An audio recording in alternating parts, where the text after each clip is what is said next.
You know the story about the Superman mobile and the Spider mobile. This was in the comics, and Matchbox Toys approached both Marvel and DC and said, we want to make a toy car based on your most popular characters. And it turned out to be Superman and Spider-Man. And so they said, all we ask is that you give us a license and you promise us for 6 months you will use the vehicle in the comic books. And both companies agreed. So DC wrote this straight, elaborate story where Superman loses the ability to fly and he needs the supermobile to travel around. Marvel's version was Spider-Man is swinging through the city and there's literally a guy leaning out a window waving a fistful of cash yelling, "Spider-Man, I've got money for you!" And he swings in and the guy says, "I represent a toy company, we want to make a Spider-Mobile. And we'll pay you to drive it." And Spider-Man says, "Cash? Of course!"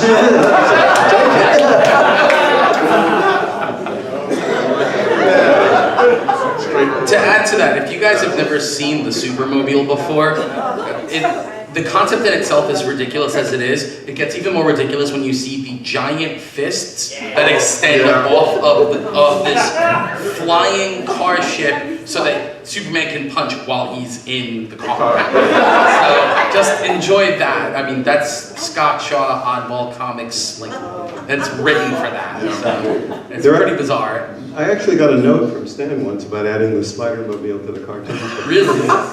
Yeah. You know, that's the other thing is, at least with my series, Toy Biz had such a strong hand in the creation of my series, because the way that it worked out was that my series, Spider-Man the Animated Series, was financed by New World, and New World was basically going under. But Avi Arad had a company called Toy Biz. And so the cartoon show was really just a huge commercial for his toy line, at no cost to his toy line, to his toy company.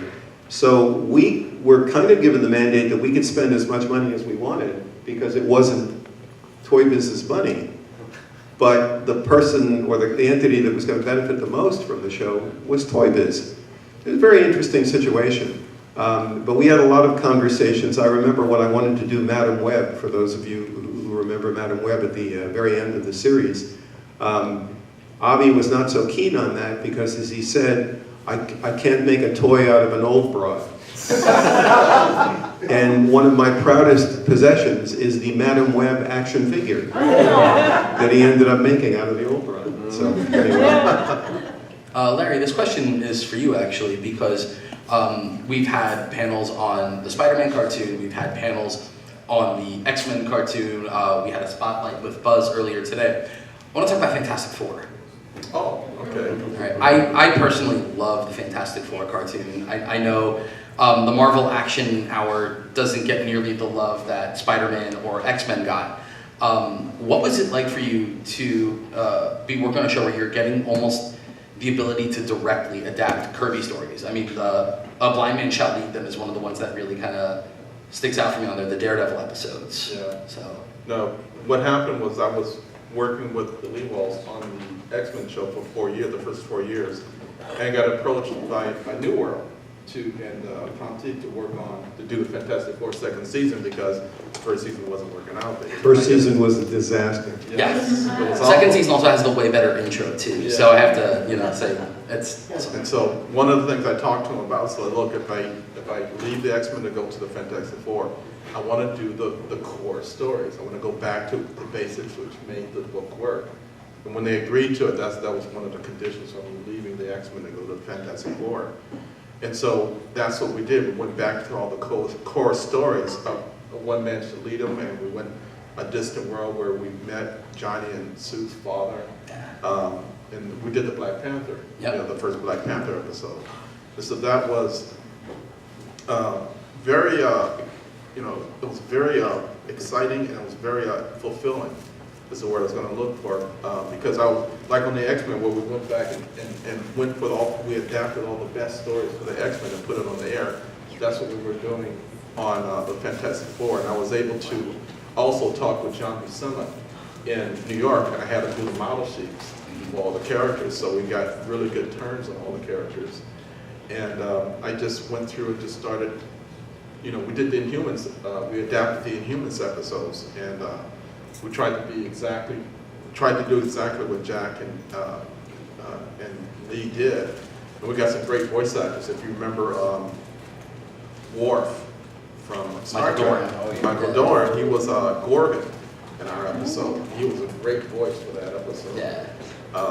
We did some other stories, like we included like Ego and stuff like that. We did some of the classic characters, but we just had a lot of fun, and that was very fulfilling to grab those episodes I grew up with. I'm, you know, in my 60s now, but back when Kirby was doing the best episodes in the comic books, it was all these 60s stuff, and it was like, it was just, it engorged, for me, it engorged my imagination. I figured with everyone else here, it did the same thing, but it was like, it was like one of the best shows I've worked on next to the X-Men, is doing the Fantastic Four, and doing the opening titles where we took all the covers and we animated the covers as best we could. It's all about that, the scene in Latveria with them pulling them all up from that cavern. Yeah. That's the cover I always immediately go to in that intro. It's awesome. It's perfect. Yeah, so we were just pulling from the classics. Yeah. And just having I was having as much fun as I could, and I had, you know, all the editorial control I needed to pull the shows together, and had some very good voice acting work. Which, you know, we cast Kathy Ireland, I think it was. For Kristen? Yeah, and at first I didn't think it was going to work, but when I heard her do the voice, I went, oh my God, that's Crystal. Yeah. You know, and it was like we got some really good people to work on the show. Second season is Quentin Flynn for Human Torch, right? Correct. Yeah, it almost seemed like an upgrade at that point. Even with the voice acting for season 2 on Fantastic Four, it really seems like everything kind of hits an upswing at that point. Yeah. And if I might be remembering the wrong name, I hope I'm not, but I think I remember working with Quentin on Captain Planet. I think I worked with him on Captain Planet. Yeah. And I brought him over. Oh, that's awesome. When we wanted to do a new torch, I said, bring him in.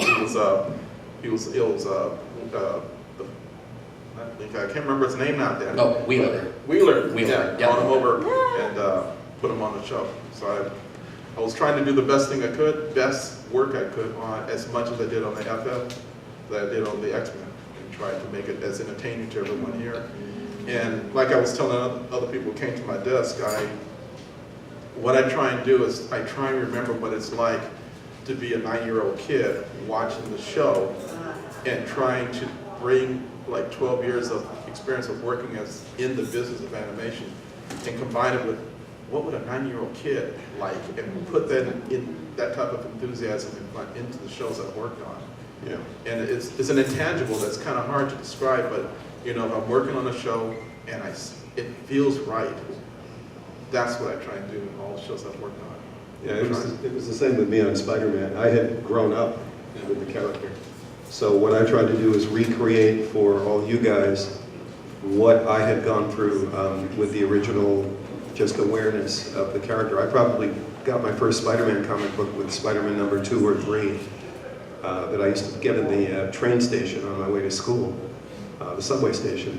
What's interesting, somebody did a video recently on YouTube and realized that we all did the first Marvel shared universe. Yes. Because you know, I had the X-Men on my show. Yes.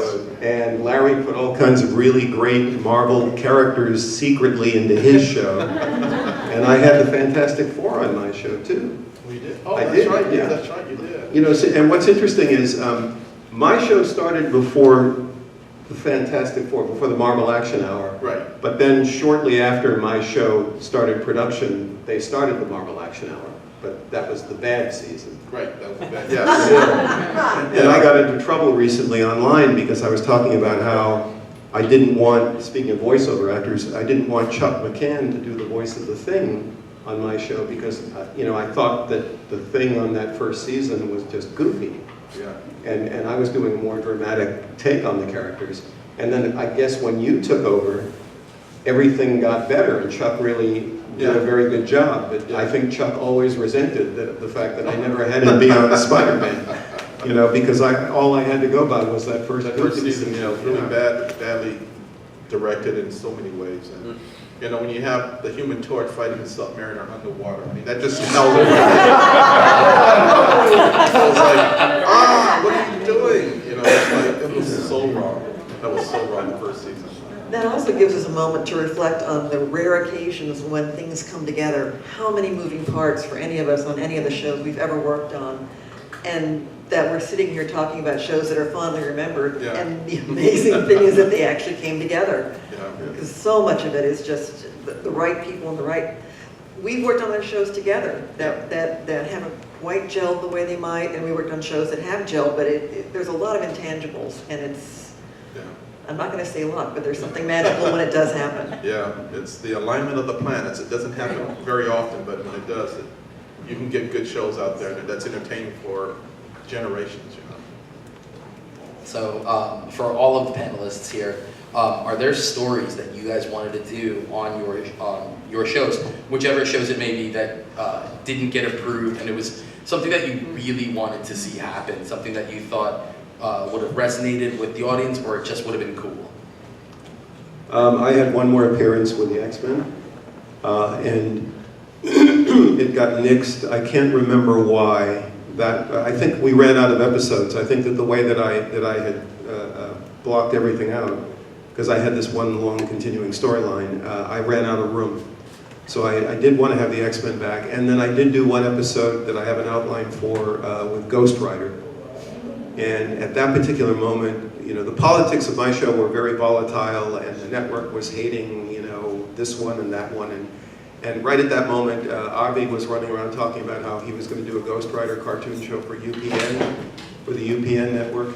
And so when I proposed my Ghost Rider crossover episode, the network person said, well, no, we're not going to advertise a show that's going to end up on UPN. So that was why Ghost Rider never appeared on my show. We had we laid out some episodes for the second season with an impregnated Jean Grey. They'd been married, and we wanted to start out the season when she was 7 months pregnant and was going to have a double mutant baby. And we got some hesitancy from it. From the artists. Yeah, but from everybody saying, Yeah. guys, writers, I know you want to push the envelope here, but having her 7 months pregnant fighting supervillains in spandex, let's table this for a minute. I think they ended up letting her have babies at some point in the books. In the books, yeah. But years and years later, but that was the one we got clamped down on. And I remember just the real pushback on the idea of Scott and Jean getting married at the end of season 1 at all, from the folks from Marvel. from Marvel in New York. And I was kind of in high tension. Well, this is how the characters grow. This would be what would happen in one of those things where no one in that first season of X-Men knew if the show would go on beyond those first 13. So it was kind of it was pleasant news when you got the call back to come and do season 2. But in the setting up of what might have been the end of the series. So I didn't realize our gentleman in the back, we just got a sign telling us to wrap up. Oh, 5? Thank you. Okay. Never mind, please continue for 5 more minutes. Sorry about that. Buzz, Any stories you wanted to tell and you didn't get a chance to? We would have done a third season of Thundarr that the premise was going to be that Ariel's father, they go back and defeat him. He was an evil wizard. They go back, defeat him, and she becomes the new ruler. And Thundarr has to make a decision if he's going to stay on the road or if he is going to remain with her, and he chooses to remain. They get married, and he becomes Thundarr the King. We're going to change the title. And it was not going to focus on him exclusively. They were going to have twins. They were going to have a boy and a girl, and the girl was going to be Daddy's girl. She was going to be a Tom girl. She was going to be the barbarian, and the boy was going to be, you know, more like Ariel, more intellectual, more studious into magic and whatnot. And we couldn't decide if we wanted to do it as toddlers, as young kids, or as teenagers. And I told Joe, why don't we do all three? And he says, well, we can't because we don't know when they'll be shown in what order. And I said, we start every episode with a scribe saying, this is what happened in the such and such year when the twins were so old or such old. And then you could put the twins in at any age because you had somebody introducing it as a story that had already taken place. And ABC didn't pick up on it. I guess they bore some resentment. And we didn't do a third season. I think the important question with that is, what would have happened to Ookla the Mock? Oh, Ookla was going to be the nanny. Awesome.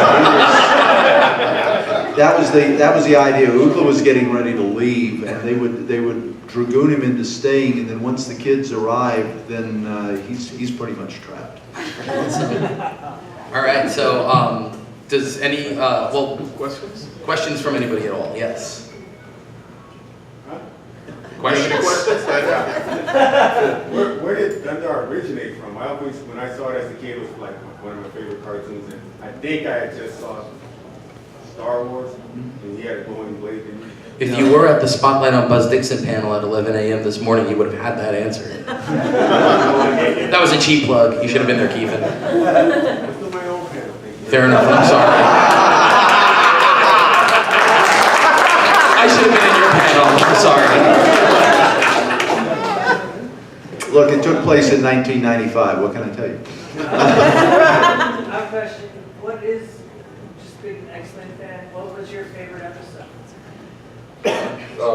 You, Julia, first. Okay, I'm a big fan. I came up with the idea that sort of became what was then the episode that I'm very fond of called Beauty and the Beast, that was written by Stephanie Matheson. And just the idea of getting a chance with these characters to explore. I love Beast, and he was, if you'll see in the original art for the show, they didn't think he'd be a main character, the folks who were sort of trying to get the thing to move forward. But when you started writing the episodes and we all got a chance to write for Beast, he became so important as sort of the voice of intellectual reason and the thinking through of things, and the one who was most comfortable in his skin, which was giant blue fur. But then when he gets the chance to have someone fall in love with him and then things go wrong around him, I thought that was just a nice examination of the personal kind of side of the story.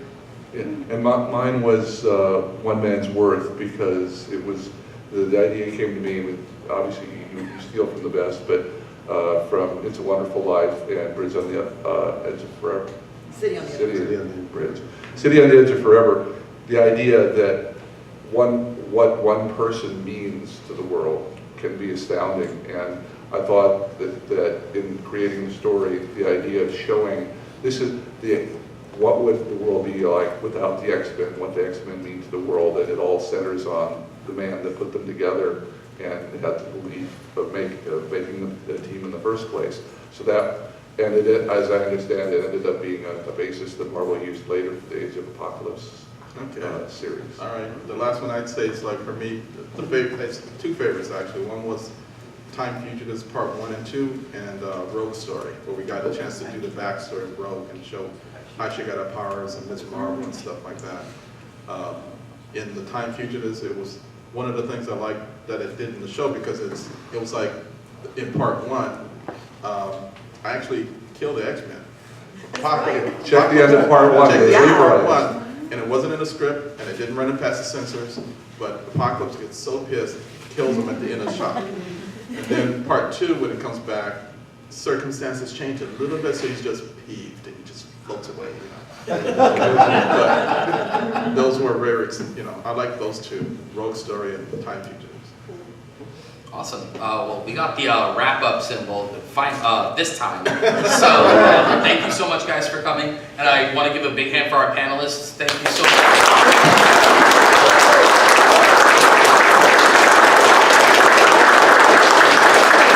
And where can they find you guys after this? The panel right now? Bingo. Then why are we getting pushed out? Probably making our way out through the hallway there. Booth Booth CB, we've got the book for sale if you want to know about the making of the show. Just came out in November, and we're just now talking about it now, so we're downstairs tomorrow morning Yeah. at our table. Yeah. And you can find me at home. Good luck. Yeah, oh, I'm in one of those rooms. I don't know where it's at, but it's one of those rooms. I put my banner outside. Just look for, Called Eat It. Eat It. That's the one. Yeah. I'm selling some scripts and a mini poster of some of the characters that I wrote for, and you can find me online at www.buzzdixon.com and on Facebook. With easily the most fascinating Instagram account, I have to say that. When you see it, you'll see why. Okay. Thank you so much, guys.